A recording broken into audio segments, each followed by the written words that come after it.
Hey guys, welcome back to my channel YouTube CC. இன்னைக்கு வீடியோல வந்து நம்ம எப்படி வந்துட்டு ஆஃப்டர் எஃபெக்ட்ஸ் யூஸ் பண்ணி ஒரு ரைட் ஆன் எஃபெக்ட் வந்து கிரியேட் பண்றதுன்னு தான் பார்க்க வரோம். இதை நீங்க வந்துட்டு நிறைய லிரிக்ஸ் வீடியோஸ் எல்லாம் பார்த்திருப்பீங்க, மியூசிக் வீடியோஸ் எல்லாம் நீங்க வந்து பார்த்திருக்கலாம். இது வந்துட்டு ரொம்ப ஒரு கூலான ஒரு எஃபெக்ட். நிறைய பேர் வந்து ஒரு வாட்டியாச்சும் ட்ரை பண்ணணும்னு நினைச்சிருப்பீங்க. ஸோ அந்த எஃபெக்ட் பத்தி தான் வந்து பார்க்க போறோம். ஸோ வாங்க இன்னைக்கு வீடியோக்குள்ள போகலாம்.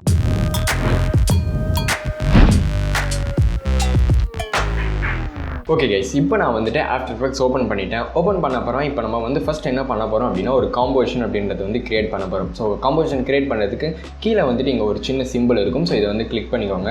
கிளிக் பண்ணிங்க அப்படின்னா நான் லாஸ்ட்டாக யூஸ் பண்ண ப்ராஜெக்ட் வந்துட்டு 1080p அப்படின்றதுனால எனக்கு ஆல்ரெடி வந்து அந்த ஆப்ஷன் அப்படியே இருக்குது. ஸோ இப்போ நீங்கள் என்ன பண்ணணும் அப்படின்னா நீங்கள் வந்து 4K இல்லைனா 1080p இந்த மாதிரியான இதில் வந்து ரெசல்யூஷனில் ஒர்க் பண்ண போகிறீங்க அப்படின்னா அதுக்கேற்ற ரெசல்யூஷன்ஸை வந்து நீங்கள் இங்கே வந்து செட் பண்ணிக்கணும். செட் பண்ண அப்புறமா இங்கே இருக்கிற டியூரேஷன் நீங்கள் வந்து ஆஃப்டர் நீங்கள் வந்து ஒர்க் பண்ண அப்புறமா கூட நீங்கள் வந்து சேஞ்ச் பண்ணிக்கலாம். பட் இப்போதைக்கு நான் வந்து ஒரு 5 செகண்ட்ஸ் நான் வந்து கொடுத்துக்கிறேன். 5 செகண்ட்ஸ் கொடுத்துட்டு நான் வந்து ஓகே கொடுத்துக்கிறேன். ஓகே கொடுத்த அப்புறமா உங்களுக்கு வந்து காம்போசிஷன் அப்படின்றது வந்து கிரியேட் ஆகிடும். கிரியேட் ஆகுமா கீழே வந்துட்டு நமக்கு இந்த டைம் லைன் வந்து வந்துடும். ஸோ இப்போ நம்ம என்ன பண்ணலாம் அப்படின்னா டேரெக்டாக போயிட்டு நம்ம டெக்ஸ்ட்டை வந்து செலக்ட் பண்ணிவிட்டு YIE அப்படின்னு நான் வந்து என்டர் பண்ணிக்கிறேன். உங்களோட கேஸில் நீங்கள் வந்து என்ன லெட்டர் வந்து கொடுக்கணுமோ அந்த லெட்டர் நீங்கள் வந்து கொடுத்துக்கலாம். ஸோ YIE அப்படின்றது நான் வந்து ரைட் பண்ணியிருக்கேன். ஸோ இப்போ வந்துட்டு நான் வேணும் அப்படின்னா ஒரு சில அட்ஜஸ்ட்மெண்ட் நான் வந்து பண்ணிக்கலாம் இந்த டெக்ஸ்ட்டுக்கு. ஸோ அட்ஜஸ்ட்மெண்ட் பண்ணி எனக்கு தேவையான சைஸில் நான் வந்து அலைன் பண்ணிட்டேன். ஸோ இப்போ வந்துட்டு நம்ம கீழே வந்துட்டு இந்த டெக்ஸ்ட் லேயர் அப்படின்றது வந்து கிரியேட் ஆகியிருக்கும். ஸோ இந்த டெக்ஸ்ட் லேயரை வந்துட்டு செலக்ட் பண்ணிக்கோங்க. செலக்ட் பண்ணிவிட்டு G கொடுத்தீங்க உங்களோட கீபோர்டில் அப்படின்னா உங்களுக்கு பென் டூல் அப்படின்றது வந்து செலக்ட் ஆகிடும். ஸோ தட் நீங்கள் வந்துட்டு ஒரு மேஸ்க் பேத் வந்து நீங்கள் வந்து ட்ரா பண்ணலாம். ஸோ இப்போ வந்துட்டு இந்த YIE அப்படின்றதையே வந்து நம்ம எடுத்துக்கலாம். ஸோ இதுவே வந்துட்டு ஒரு கர்சிவ் ஃபாண்ட் தான். ஸோ இதனால் வந்துட்டு நம்ம இதில் அந்த எஃபெக்ட் வந்து ஆட் பண்ணோம் அப்படின்னா ஸோ ரைட் ஆன் எஃபெக்ட் வந்துட்டு பார்க்குறதுக்கு ரொம்பவே நல்லாயிருக்கும். அதனால் ஃபர்ஸ்ட் நம்ம வந்து என்ன பண்ண போகிறோம் அப்படின்னா எப்படி வந்துட்டு நமக்கு அந்த ரைட் ஆன் எஃபெக்ட் வரணும். எக்ஸாம்பிள் வந்துட்டு நமக்கு இந்த ஒயிலேருந்து ஸ்டார்ட் ஆகிட்டு ஸோ ஃபஸ்ட்டு இந்த கர்வ் வந்து ட்ரா பண்ணிவிட்டு அப்படியே கீழே வந்து ஸோ இந்த ஒய்யோட மெயின் டெய்ல் வருது. ஸோ அது அப்படியே போயிட்டு ஐயில் வந்து கனெக்ட் ஆகும். ஸோ அங்கேருந்து அப்படியே வந்து நம்ம ட்ரா பண்ணுற மாதிரி ஸோ இப்படி வந்துட்டு நம்ம ஒரு பேத் வந்து ட்ரா பண்ணிக்கலாம். அப்படி இல்லைனா இருந்து கூட நம்ம வந்து இந்த ஒரு பேத் வந்து ட்ரா பண்ண முடியும். ஸோ உங்களுக்கு வந்து எந்த பேத்தில் வந்து இது வந்து வரணும், உங்களுக்கு வந்து எப்படி அந்த எஃபெக்ட் வந்து ரைட் பண்ணணும் அப்படின்றத வந்து நீங்கள் வந்து ட்ரா பண்ணுறதுக்கு முன்னாடியே வந்து டிசைட் பண்ணிக்கோங்க. என்னோட கேஸில் நான் வந்து ஒயிலேருந்து வந்து ட்ரா பண்ண போகிறேன். ஸோ நான் வந்துட்டு ஃபர்ஸ்ட் என்ன பண்ண போகிறேன் அப்படின்னா ஒய்க்கு மேலே வந்து ஒரு பாயிண்ட் வந்து செலக்ட் பண்ணிக்கிறேன். அதுக்கப்புறமா ஒய்யோட மிடில் இது வந்துட்டு அக்யூரேட்டாக இருக்கணுன்ற அவசியம் கிடையாது. பட் ஆனால் அந்த கேரக்டர் அந்த லெட்டர்ஸ்க்கு உள்ளே வந்து இருந்ததுன்னா மட்டும் போதும். ஸோ இது வந்துட்டு உங்களோட ஓன் கேரக்டர்ஸ் அண்ட் லெட்டர்ஸ்க்கு வந்து டிஃபர் ஆகும். ஸோ என்னோடய கேஸில் நான் YIE யூஸ் பண்ணுறேன் அண்ட் என்னோடய ஃபாண்ட்டுக்கு இது வந்து ப்ராப்பராக இருக்குது. ஸோ அதனால் நான் வந்து இந்த பார்த்து நான் வந்து ட்ரா பண்ணுறேன். இது மாதிரி நீங்கள் வந்துட்டு எல்லா லெட்டர்ஸ் மிடில் இந்த கர்வ் சைடில் வந்துட்டு அப்படியே ட்ரா பண்ணிகிட்டே போங்க. உங்களுக்கு வேணும் அப்படின்னா நீங்கள் அந்த கிரியேட் பண்ண அந்த பாயிண்ட் கிட்ட போனீங்க அப்படின்னா இது மாதிரி பிளாக் ஏரோ அப்படின்றது வந்து சேஞ்ச் ஆகிடும். ஸோ சேஞ்ச் ஆன அப்புறமா இதை நீங்கள் வந்து மூவ் பண்ணிக்கலாம். இல்லைனா வந்து அட்ஜஸ்ட்மெண்ட் இருக்குது அப்படின்னா நீங்கள் வந்து மாற்றிக்கலாம். ஸோ கீழே வந்து இன்னொரு ஆஃப் இருக்கிறதுனால நான் அகைன் இப்போ ட்ரா பண்ண பாத் வழியாகவே நான் வந்து ரிவர்ஸ் எடுத்துகிட்டு வரேன் இந்த கர்சரை. அகெயின் இந்த பேத் வந்து முடிஞ்சிருச்சு. ஸோ இப்போ நம்ம வந்துட்டு டோட்டலாக வந்து எப்படி போகணும் அப்படின்றத வந்து ட்ரா பண்ணிட்டோம். ஸோ ஃபஸ்ட் மேலே இந்த லெஃப்ட் சைட்லேருந்து ஸ்டார்ட் ஆகிட்டு ஃபுல்லாக வந்து ஒய் வந்து ட்ரா ஆகும். ஸோ ட்ரா ஆன அப்புறமா பக்கத்தில் இருக்கிற ஐ வந்து கிரியேட் ஆகும் அடுத்து மேலேருந்து கீழே.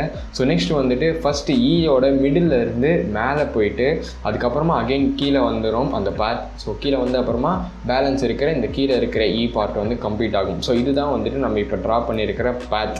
ஸோ இப்போ நம்ம வந்து என்ன பண்ண போகிறோம் அப்படின்னா எஃபெக்ட்ஸ் போகிறோம். ஸோ எஃபெக்ட்ஸில் வந்துட்டு ஸ்ட்ரோக் அப்படின்ற ஒரு எஃபெக்ட் இருக்கும். ஸோ இதில் வந்துட்டு ஜெனரேட் ஸ்ட்ரோக் அப்படின்ற ஒரு எஃபெக்ட் இருக்குது. ஸோ உங்களோட லேயரை வந்து செலக்ட் பண்ணிவிட்டு இந்த ஸ்ட்ரோக்கை வந்துட்டு டபுள் கிளிக் பண்ணிங்க அப்படின்னா உங்களுக்கு வந்து அந்த எஃபெக்ட் அப்ளை ஆகிடும். ஸோ அப்ளை ஆன அப்புறமா இதில் வந்து பேத் அப்படின்றதுல வந்து மாஸ்க் 1 அப்படின்றத வந்து கொடுத்துக்கோங்க. அதுதான் நம்ம வந்து இப்போ ட்ரா பண்ணது.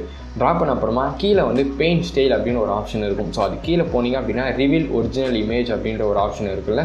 ஸோ இதை வந்துட்டு செலக்ட் பண்ணிக்கோங்க. இப்போ செலக்ட் பண்ணிங்க அப்படின்னா உங்களுக்கு வந்து எதுவுமே தெரியாது. பட் ஆனால் ஜூம் இன் பண்ணிங்க அப்படின்னா உங்களுக்கு வந்து ஒரு சின்ன சின்ன லைன்ஸ் வந்து தெரியும். அது ஏன் அப்படின்னா வந்துட்டு இந்த ப்ரஷ் சைஸ் வந்து கம்மியாக இருக்கிறதுனால. இப்போ நம்ம வந்து என்ன பண்ண போகிறோம் அப்படின்னா இந்த ப்ரஷ் சைஸை வந்து நம்ம இன்க்ரீஸ் பண்ணிக்கலாம். ஸோ இன்க்ரீஸ் பண்ண உங்களோட மெயின் ஃபாண்ட் வந்துட்டு ரிவீல் ஆக ஆரம்பிக்கும். ஸோ இது ஏன் அப்படின்னா வந்துட்டு நீங்கள் இந்த மாற்றலை அப்படின்னா உங்களுக்கு இன்னொரு ஒரு ப்ராப்ளம் வரும். ஏன்னா நீங்கள் ஒரிஜினல் இமேஜில் வச்சிங்க அப்படின்னா ப்ரெஷ் சைஸ் வந்துட்டு இது மாதிரி கண்ணாப்பின்னான்னு வரும். ஸோ அதனால் நம்ம மெயினாக சூஸ் பண்ண அந்த ஃபாண்ட் மேலே தான் நமக்கு வந்து இந்த எஃபெக்ட் வரணும் அப்படின்றதுனால நம்ம ரிவீல் ஒரிஜினல் இமேஜ் வந்து செலக்ட் பண்ணிக்கிட்டோம். அதுக்கடுத்து ப்ரஷ் ஹார்ட்னஸ் வந்துட்டு நான் 100% வந்து வச்சுக்கிறேன். ஏன்னா வந்துட்டு அந்த ப்ரஷ் ஹார்ட்னஸ் வந்துட்டு கொஞ்சம் கம்மியாக இருந்தது அப்படின்னா உங்களுக்கு பெரிய ப்ராப்ளம் இருக்காது. பட் உங்களுக்கு ட்ரா ஆகிறப்ப கொஞ்சம் ஸ்மூத்தாக வந்து ட்ரா ஆகும். ஸோ எனக்கு வந்துட்டு அது பர்சனலாக பிடிக்காது. ஸோ அதனால் நான் வந்து ப்ரஷ் ஹார்ட்னஸ் வந்து 100ல் வச்சுக்கிறேன். ஸோ இப்போ நம்ம வந்துட்டு இந்த ஸ்டார்ட் அண்ட் எண்டு பேராமீட்டர்ஸ் மட்டும்தான் நம்ம வந்து சேஞ்ச் பண்ண போகிறோம். ஸோ இப்போ நான் எண்டு வந்துட்டு கம்மி பண்ணிகிட்டே வந்தேன் அப்படின்னா உங்களுக்கு தெரியும் நம்ம எந்த பாத்தில் வந்து ட்ரா பண்ணுமோ அந்த பாத் வழியாகவே வந்துட்டு அது எரேஸ் ஆகிட்டு வருது. ஸோ இப்போ எண்டு வந்துட்டு நம்ம 0 எடுத்துகிட்டு வந்தாச்சு. நான் அகைன் இந்த ஸ்க்ரீனை வந்து ஃபிட்டில் வந்து வச்சுக்கிறேன். ஸோ ஃபிட்டில் வச்ச அப்புறமா இப்போ எண்டில் வந்துட்டு ஒரு கீ ஃப்ரேம் வந்து ஆட் பண்ணிக்கலாம். அண்ட் அதுவும் முக்கியமாக கீ ஃப்ரேம் ஆட் பண்ணுறப்ப உங்களோட டைம் ஹெட் வந்துட்டு ஸ்டார்டிங்கில் இருக்கான்னு அப்படின்றத வந்து பார்த்துக்கோங்க. ஸோ கீ ஃப்ரேம் வந்து எண்டுக்கு 0ல் வச்சுட்டு நான் ஸ்டார்டிங்கில் வந்து ஒரு கீ ஃப்ரேம் க்ரியேட் பண்ணிட்டேன். இப்போ வந்து ஷிஃப்ட் ஹோல்ட் பண்ணி பேஜ் டவுன் கொடுத்தோம் அப்படின்னா 10 ஃப்ரேம்ஸ் வந்து ஸ்கிப் ஆகிடும் உங்களோட டைம் லைனில். ஸோ ஸ்கிப் ஆன அப்புறமா இப்போ வந்து நம்ம எண்ட் ப்ராப்பர்ட்டியை 100% வச்சுக்கலாம். 100% வச்சுட்டு நான் வந்து அகைன் பேஜ் டவுன் கொடுத்துட்டு என் கொடுக்குறேன். ஸோ தட் இவ்வளோ தான் வந்துட்டு அந்த அனிமேஷனோட டைம் அண்ட் இங்கேயே வந்துட்டு அது கம்ப்ளீட் ஆகிடும். ஸோ இப்போ நான் வந்து இதை ப்ளே பண்ணேன் அப்படின்னா ஒரு சின்ன ரைட் ஆன் எஃபெக்ட் அப்படின்றது வந்து இருக்கும். ஸோ இப்போ வந்து உங்களுக்கு ரொம்ப ஃபாஸ்ட்டாக இருக்குது அப்படின்னா நீங்கள் டெக்ஸ்ட் லேயரை வந்து செலக்ட் பண்ணிக்கோங்க. செலக்ட் பண்ணிவிட்டு யூ கொடுத்தீங்க அப்படின்னா நம்ம என்னென்ன கீ ஃப்ரேம்ஸ் க்ரியேட் பண்ணமோ அந்த கீ ஃப்ரேம்ஸ் அப்படின்றது வந்து உங்களுக்கு காட்டும். ஸோ கீழே இருக்கிற இந்த லாஸ்ட் கீ ஃப்ரேமை நீங்கள் இன்னும் கொஞ்சம் எக்ஸ்டெண்ட் பண்ணிங்க அப்படின்னா உங்களுக்கு அந்த அனிமேஷன் அப்படின்றது கொஞ்சம் ஸ்லோவாக வந்து நடக்கும். அண்ட் அகைன் நீங்கள் இந்த கீ ஃப்ரேமை வந்து இந்த ஒர்க் ஏரியா விட்டு வெளியே எடுத்துகிட்டு போயிட்டீங்க அப்படின்னா அந்த ஒர்க் ஏரியாவுமே எடுத்துகிட்டு வந்து ப்ராப்பராக வந்து செட் பண்ணிக்கோங்க. ஸோ தட் உங்களுக்கு வந்து அதுவும் வந்து ப்ளே ஆகும். ஸோ இப்போ நம்ம வந்து ப்ளே பண்ணோம் அப்படின்னா உங்களுக்கு எஃபெக்ட் வந்து கொஞ்சம் ஸ்லோவாக வந்து நடக்கும். அண்ட் ரொம்ப முக்கியமாக இது வந்துட்டு பர்ஃபெக்டான மெத்தடான்னு கேட்டிங்க அப்படின்னா கண்டிப்பாக கிடையாது. இது ரொம்பவே பேசிக்கான ஒரு மெத்தட் தான். ஏன் அப்படின்னா வந்துட்டு இதுலேயே ஒரு நிறைய மிஸ்டேக்ஸ் வந்து இருக்குது. ஸோ நீங்கள் வந்து ஃப்ரேம் பை ஃப்ரேம் இந்த வீடியோவே நீங்கள் வந்து ப்ளே பண்ணி பார்த்தீங்க அப்படின்னா நீங்கள் வந்துட்டு நிறைய மிஸ்டேக்ஸ் கண்டுபிடிக்கலாம். அதாவது ஒய் வந்துட்டு ஃபுல்லாக கம்ப்ளீட் ஆகிறதுக்குள்ளேயே பக்கத்தில் இருக்கிற லெட்டர் வந்துட்டு ஆட்டோமேட்டிக்காக ட்ரா ஆக ஸ்டார்ட் ஆகுது. இல்லைனா ஒய்க்கு கீழே வர அந்த ஸ்ட்ரோக்கே வந்துட்டு கம்ப்ளீட் ஆகாமல் அதோட எண்டு டெய்ல் வந்துட்டு ட்ரா ஆக ஸ்டார்ட் ஆகிடும். ஸோ இந்த மாதிரியான ப்ராப்ளம்ஸ் வந்துட்டு இந்த நார்மல் பேசிக் வேலை நீங்கள் பண்ணீங்க அப்படின்னா அது வந்துட்டு இருக்கும். ஸோ நீங்கள் வந்துட்டு ரொம்ப பெரிய கமர்ஷியல் ஒர்க்லாம் பண்ணாமல் ப்ரொஃபஷனலான ஒர்க் நீங்கள் பண்ணல அப்படின்னா இந்த எஃபெக்ட் வந்து போதும். நீங்கள் வந்துட்டு உங்களோட வீடியோஸ்லாம் ஆட் பண்ணுறதுக்கு நார்மல் யூடியூப் வீடியோஸ் எல்லாம் நீங்கள் வந்து ஆட் பண்ணிக்கலாம். பட் அதுவே நீங்கள் வந்து கமர்ஷியல் ஒர்க்லாம் பண்ணுறீங்க அப்படின்னா அப்போ வந்து நீங்கள் இந்த மெத்தடில் பண்ணீங்க அப்படின்னா ஈஸியாக நிறைய பேர் வந்து அந்த மிஸ்டேக்ஸ் வந்து ஃபைண்ட் அவுட் பண்ண முடியும். அதனால் இந்த வீடியோவில் வந்து நம்ம எப்படி வந்து அந்த மாதிரியான ப்ராப்ளம்ஸ்லாம் இல்லாமல் கிரியேட் பண்ணுறதுன்றதை பற்றி பார்க்க போகிறதுக்கு இல்லை. பட் அது வந்து செப்பரேட்டான ஒரு வீடியோ. ஏன் அப்படின்னா வந்துட்டு இதே வீடியோவில் நான் வந்து எல்லாத்தையுமே சொன்னேன் அப்படின்னா கண்டிப்பாக அது வந்து கன்ஃபியூஸ் ஆகும். ஸோ அதனால் அதுவே நான் வந்து இன்னொரு தனி வீடியோவாக நான் வந்து பண்ணுறேன். அப்போ தான் வந்துட்டு அது கரெக்டாக இருக்கும். அண்ட் ஆல்சோ லென்த்தும் வந்து ரொம்பவே வந்து ஹையராக வந்து போயிடும். சப்போஸ் எப்படி வந்துட்டு இதை ப்ராப்பராக பண்ணணும் அப்படின்னு நான் சொன்னேன் அப்படின்னா. பட் அது வரைக்கும் இந்த வீடியோவில் நீங்கள் பார்த்த எஃபெக்டை வந்து மல்டிபிள் ஃபாண்ட்ஸ் கூட நீங்கள் வந்துட்டு ட்ரை பண்ணி பாருங்கள். வேறு ஃபாண்ட் அண்ட் வேறு ஸ்டைலில் உங்களால் பண்ண முடியுது அப்படின்றத பாருங்கள். எப்பயும் போல் உங்களை நான் இன்னொரு நல்ல வீடியோவில் மீட் பண்ணுறேன். தேங்க்ஸ் ஃபார் வாட்சிங் கைஸ். பை.